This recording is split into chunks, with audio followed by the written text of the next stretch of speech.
चिनिया सेनाले आगामी 1 दशकको अवधिमा आफ्नो 200 भन्दा बढी परमाणु युद्धका विमानलाई 2 गुणा पार्ने विषयमा जोड दिइरहेको छ। यो युद्धक विमान हावा, समुद्र र जमिनको माध्यमबाट ब्यालिस्टिक मिसाइल लन्च गर्ने क्षमता राख्छ। पेन्टागनको रिपोर्ट अनुसार यो कुराको खुलासा भएको हो। रिपोर्टमा भनिएको छ कि अमेरिकासँगको संयुक्त प्रविधि समानताको लक्ष्यका अलावा पिपुल्स लिबरेसन आर्मी संयुक्त अपरेसनमा जोड दिइरहेको छ, ताकि ताइवानको तर्फबाट हुने कुनै पनि अमेरिकी प्रयासलाई रोक्न वा हराउनमा सहयोग मिल्नेछ। रिपोर्टका अनुसार पिएलएले पहिलेदेखि नै जहाज निर्माण, भूमि आधारित ब्यालिस्टिक, क्रुज मिसाइल र वायु रक्षा प्रणाली समेत कैयौँ क्षेत्रमा अमेरिकी सेनासँग मेल भइसकेको छ वा त्योभन्दा पनि माथि गइसकेको छ। चीनसँग विद्यमान परमाणु युद्धक विमानको सङ्ख्या आगामी 10 वर्षमा 2 गुणा हुने रिपोर्टमा उल्लेख गरिएको छ। चीनले पहिले समुद्र र जमिनबाट ब्यालिस्टिक मिसाइलको माध्यमबाट परमाणु हतियार लन्च गरिसकेको छ। रिपोर्टका अनुसार अब चीन हावाबाट पनि परमाणु हतियारलाई ब्यालिस्टिक मिसाइल लन्च गर्ने योजना बनाइरहेको छ। बेइजिङ अमेरिकाको समान वा त्योभन्दा बढी सेना तयार गर्ने विषयमा विचार गरिरहेको छ। पेन्टागनका अधिकारीका अनुसार अमेरिकाको तुलनामा चीनसँग परमाणु युद्धक विमान कम रहेको छ।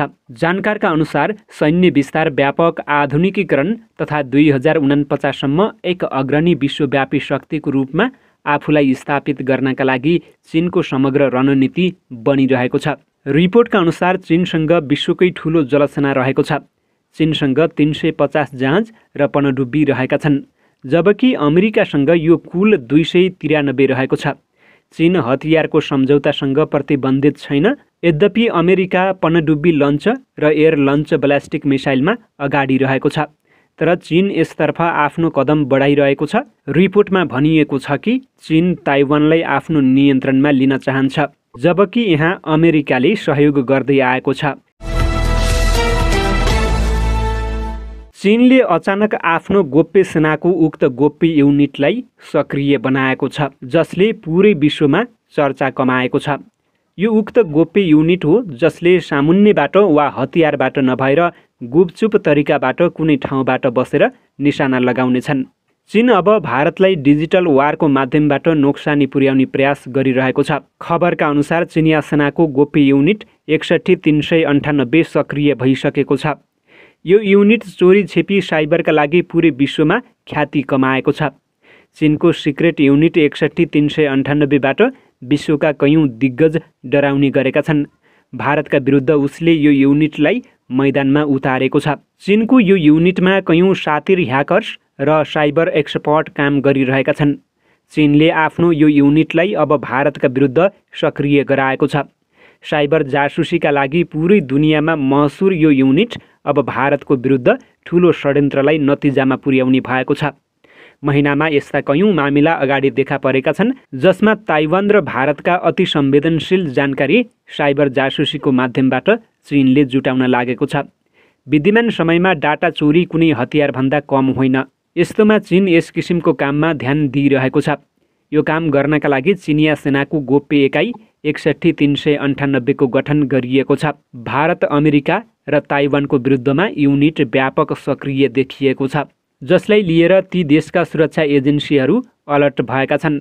2014 मा अमेरिकाको जासुसीको मामलामा चीनका 5 सैन्य अधिकारीको विरुद्ध केस दर्ता गरिएको थियो।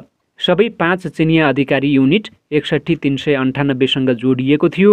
अमेरिकाका एजेन्सीका अनुसार युनिट 61398 का अनुसार चीनका कैयौँ ह्याकर्सको माध्यमबाट विश्वभरिको जासुसी गरिँदै आएको छ। ह्याकिङका लागि चीनले यस्ता कैयौँ युनिट बनाइराखेको छ। चिनिया सेनाले किङहाई तिब्बत पठारमा तैनाथ आफ्नो सेनाको अक्सिजनको कम स्तर भएको उच्च पहाडी इलाकामा युद्धक क्षमता बढाउनको लागि अक्सिजन स्टेसनको स्थापना गरेको छ। चिनिया सेनाले उच्च दबाववाला अक्सिजन थेरापी तथा विशेष रूपले बनाइएको पोर्टेबल ब्यारेकको पनि प्रयोग सुरु गरेको छ। चीनको आधिकारिक मिडियाले हालै मात्र तिब्बतमा तैनाथ पिपुल्स लिबरेसन आर्मीका जवानको प्रतिरक्षा सम्बन्धी तयारी तथा युद्ध सम्बन्धी तयारीको पनि रेखाङ्कित गरेको छ। पिएलएको आधिकारिक वेबसाइटका अनुसार अग्रपङ्क्तिको रेखा तथा सीमा चौकीमा तैनाथ सबै सैनिकलाई अक्सिजन जेनेरेटर एवं अक्सिजन सिलिन्डर पुर्याएको छ।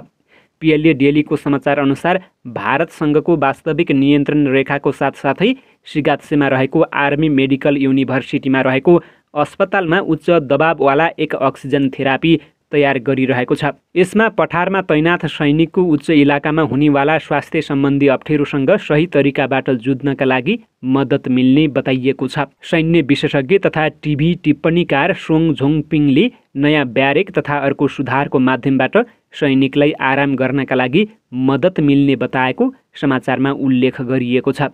यसले उनीहरूको जीवनको गुणत्व सुनिश्चित हुने, जसले उनीहरू उच्च मनोबलका साथ काम गर्न सक्ने समाचारमा उल्लेख गरिएको छ।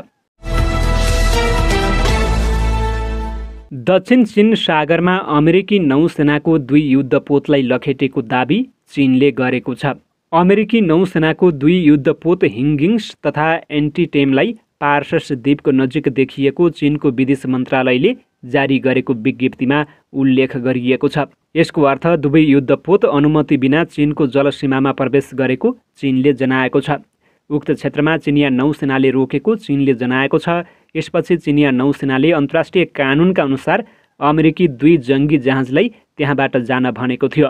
सिन्हाका अनुसार अमेरिकाको दुवै जहाजलाई चिनिया नौसेनाले त्यहाँबाट लखेटेको थियो। चीनको यो कदमपछि उक्त जलक्षेत्रमा तनावको अवस्था पैदा भएको जनाइएको छ।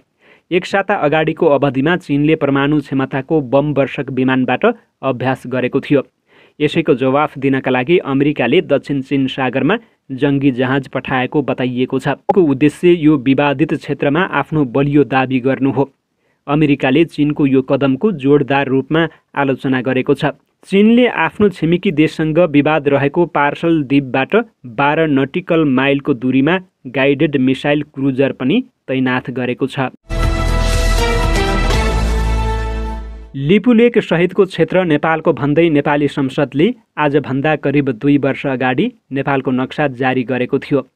तर भारतीय पक्षले यो भूभाग आफ्नो भन्दै त्यहाँ नेपालको आवागमनलाई समेत बन्देज गर्ने प्रयास गरिरहेको छ। अहिले यो क्षेत्रको नजिकै चीनले आफ्नो 1000 सेना तैनाथी गरेपछि भारतीय मिडिया अमर उजालाले यो चीनसँग मिलेर नेपालले चालेको कदम भएको उल्लेख गरेको छ।